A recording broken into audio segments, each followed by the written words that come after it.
तो देखिए दोस्तों, अगर आप बिहार बेल्ट्रॉन का टाइपिंग टेस्ट देना चाहते हैं इंग्लिश में या फिर हिंदी में, तो आपको तो पहले सोनी टाइपिंग एप्लीकेशन डाउनलोड कर लेना है। सोनी टाइपिंग बिल्कुल दोस्तों सेम टू सेम इसका वैसा ही इंटरफेस है जैसा अभी दोस्तों देख रहे हैं इसका इंटरफेस। और एग्ज़ाम मोड पे जाते हैं तो सेम टू सेम दोस्तों आपका इस तरह से ही दिखेगा।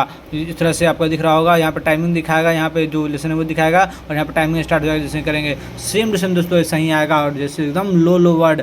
और दोस्तों ऐसा आपको अगर सोनी टाइपिंग आपका सिस्टम नहीं है तो आप मोबाइल में कहाँ से कर सकते हैं, तो आप कर सकते हैं, बता देता हूँ मैं आपको, 1 मिनट।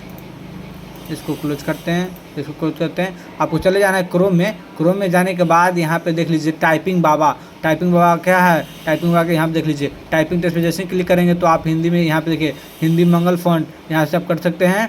ठीक है, यहाँ से देखिए सेम टू सेम दोस्तों आएगा एकदम उसी की तरह, एग्ज़ाम की तरह। देखिए यहाँ पे आ गया, सेम टू सेम ऐसे ही आएगा दोस्तों एग्ज़ाम में। तो बस अपना स्टार्ट कर दीजिए टाइपिंग।